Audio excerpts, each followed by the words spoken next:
Imagina que tienes un caso, ¿eh? Un caso imposible. La ley, si la lees así, de forma literal, te quita toda la razón. Parece que no hay nada que hacer. ¿Te rindes? Bueno, pues la respuesta es no. Hoy vamos a construir ese mapa mental que permite encontrar argumentos donde, en fin, parece que no los hay, y demostrar que en un sistema jurídico tan complejo como el colombiano, la ley es mucho, pero mucho más que un simple artículo. Totalmente. Es que has puesto el dedo en la llaga. La gente pregunta, ¿qué es el derecho? Y claro, esperan una respuesta de diccionario, una frase y ya está. Pero la realidad es que esa pregunta es el punto de partida de todo, porque si solo te quedas con la ley escrita, en ese caso imposible que planteas, pues has perdido antes de empezar. La clave es entender que el derecho no es una cosa, es un ecosistema. Un ecosistema. Oye, pues me gusta esa idea. Y supongo que como en cualquier ecosistema hay distintos niveles, distintas capas que interactúan entre sí. Ese es nuestro objetivo hoy, ¿no? Analizar esas capas para tener una visión que sea útil, que sirva en la práctica. Venga, pues vamos a meternos en harina. ¿Por dónde empezamos a explorar este ecosistema? Pues empecemos por los 4 hábitats principales que lo componen, por decirlo así. Son 4 dimensiones que si no las tienes en cuenta a la vez, siempre te va a faltar una pieza del puzzle. La primera, la más obvia, es el derecho como un sistema de normas. Son las leyes, los códigos, los decretos, el esqueleto del sistema, digamos. Claro. La segunda es el derecho como realidad social. O sea, cómo esas normas, ¿cómo aterrizan en la calle? Si la gente las cumple, si de verdad solucionan los problemas, o si se quedan en papel mojado. Exactamente. Se fija en la eficacia, en cómo el derecho gestiona conflictos reales, cómo refleja las relaciones de poder de una sociedad. Pero luego vienen las otras 2 dimensiones, que son las que le dan la complejidad y la potencia al sistema, sobre todo en un modelo como el colombiano. La tercera es el derecho como práctica institucional. Un momento. Cuando hablas de institucionalidad, ¿no estamos hablando simplemente de la burocracia del Estado? ¿El papeleo, los juzgados? ¿Qué tiene eso de elemento fundamental del derecho como concepto? Es que es mucho más que burocracia. Es la idea de que el derecho no existe de verdad hasta que alguien con autoridad toma una decisión. Una ley sobre el papel es solo una posibilidad. El derecho real, el que te afecta, es lo que un juez sentencia o lo que una autoridad administrativa resuelve. Las instituciones son las que le dan vida a las normas. Vale, ya veo. Y la cuarta dimensión, que lo conecta todo, es el derecho como un orden axiológico. Axiológico. Es decir, de valores. Aquí es donde entra en juego la Constitución, ¿no? La famosa Constitución del 91. Ahí le has dado. Esa Constitución lo cambió todo, porque vino a decir, ojo, que las leyes no son solo órdenes del poder, son herramientas para alcanzar ciertos valores, la dignidad humana, la igualdad, la solidaridad, la justicia material, y esto convierte al juez en algo más que un mero aplicador de reglas. Claro, ya no vale esa frase tan vieja de Montesquieu, de que el juez es la boca que pronuncia las palabras de la ley. Esa imagen hoy suena casi ingenua. Si un juez tiene que interpretar valores como la dignidad humana, ya no es una boca, es un cerebro y un corazón. Me pregunto si los grandes teóricos del derecho ya se olían esto. Grandes familias de pensamiento. 4 formas de mirar el derecho que han competido durante siglos. La primera, la más clásica, es la concepción normativa. Es la del derecho como un conjunto de reglas respaldadas por la fuerza del Estado. Sus palabras claves son norma y coacción. Si no cumples, hay una sanción. La visión del derecho que tiene la mayoría de la gente, probablemente. La ley es la ley, y punto. Precisamente. Luego está la concepción sociológica, que dice, un momento, a mí no me cuentes lo que dice el código, a mí cuéntame lo que pasa en la realidad.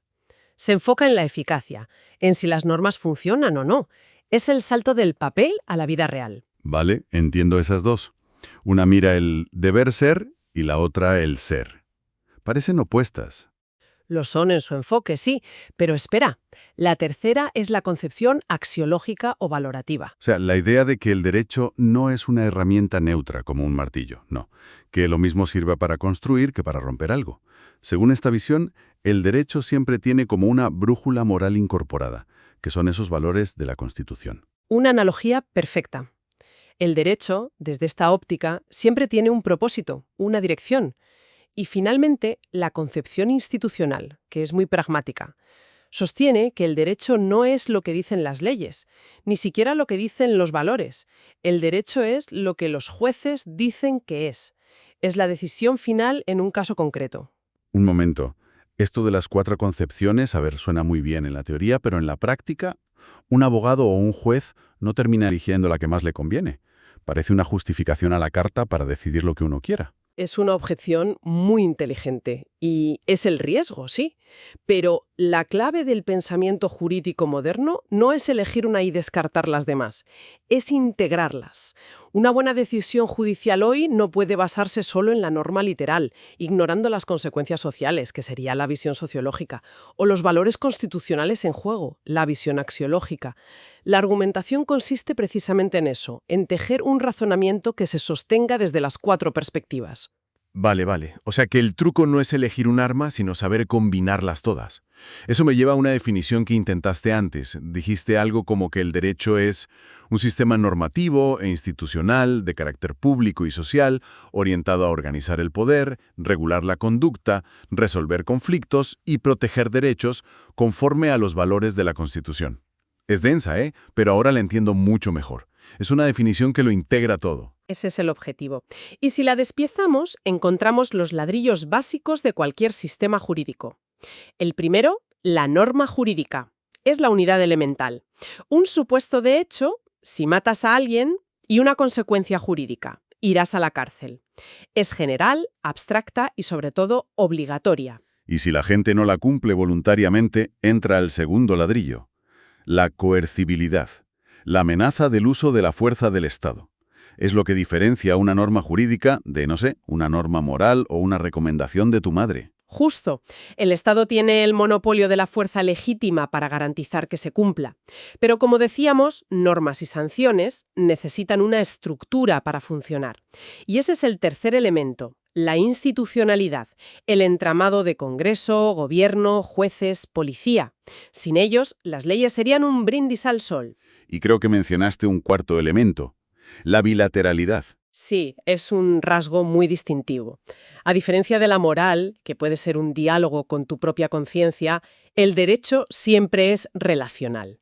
Siempre hay al menos 2 partes. Frente a mi deber de no agredirte, está tu derecho a la integridad física. Es un juego constante de derechos y deberes. Todo esto nos lleva a una distinción que, para mí, es la navaja suiza de cualquier jurista. La diferencia entre vigencia, validez y eficacia. Suenan parecidos, pero entenderlas es la clave para desbloquear muchos argumentos. Totalmente. Es que aquí está el meollo de la cuestión. Una norma está vigente si formalmente está viva en el ordenamiento, si no ha sido derogada. Es una cuestión casi administrativa. La validez es mucho más profunda. Esa norma es compatible con la Constitución, respeta los derechos fundamentales. Y la eficacia ya es una pregunta de hecho.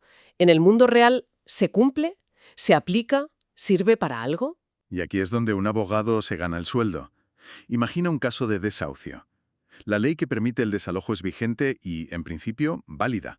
Pero el abogado de la familia podría argumentar que aplicar esa ley de forma literal, en el caso de una familia vulnerable, con menores, en pleno invierno, pues sería ineficaz para proteger el derecho constitucional a una vivienda digna.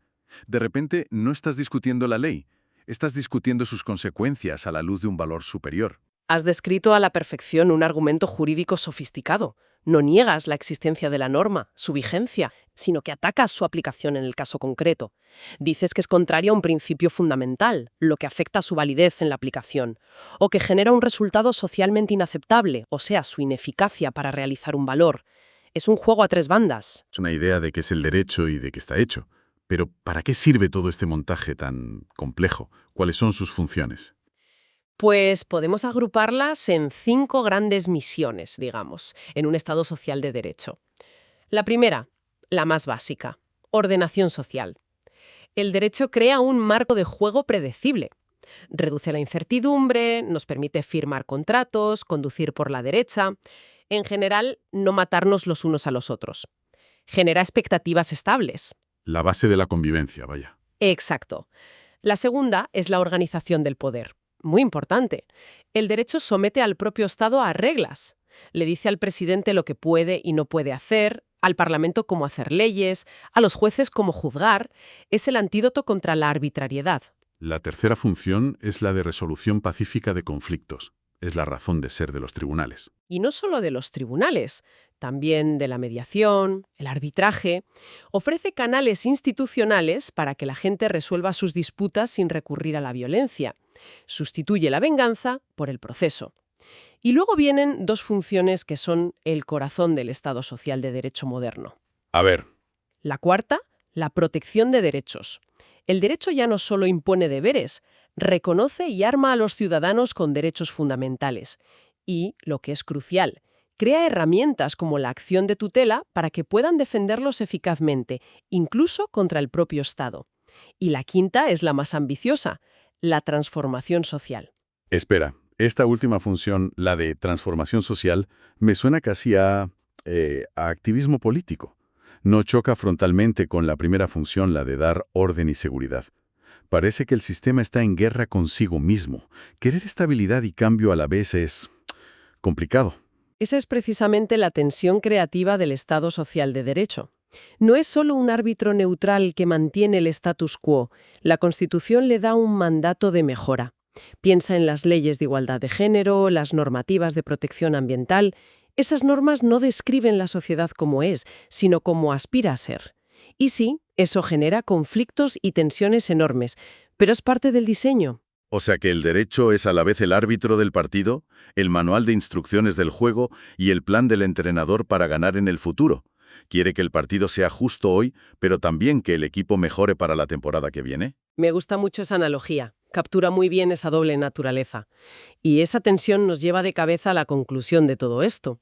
Si el derecho es este sistema tan complejo, con normas ambiguas, con principios que chocan entre sí, con valores que hay que interpretar, entonces la argumentación jurídica no es un adorno, no es un extra, es el motor del sistema.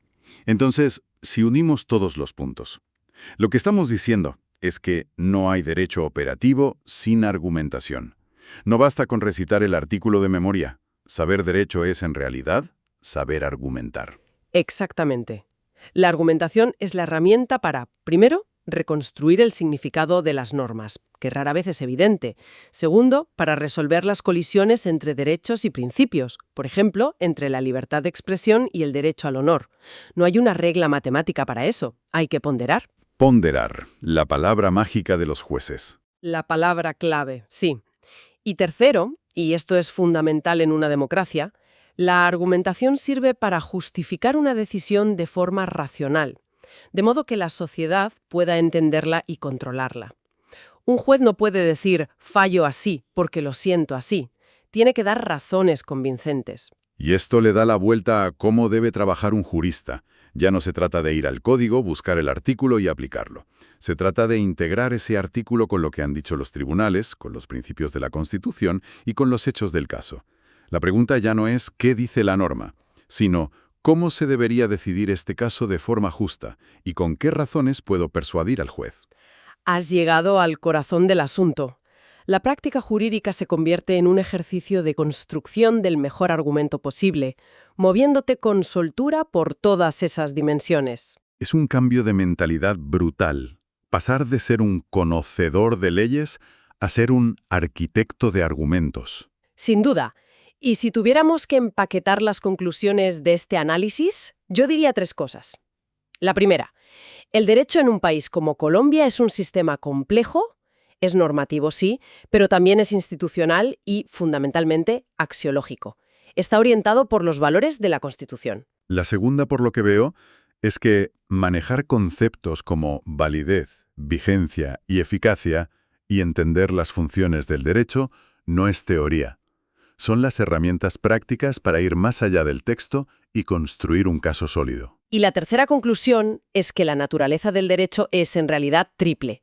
Es un deber ser, lo que dicen las normas, una práctica de decisión, lo que hacen las instituciones, y un proyecto de realización de valores, lo que manda la Constitución. Por tanto, dominar esta visión integral no es un lujo académico.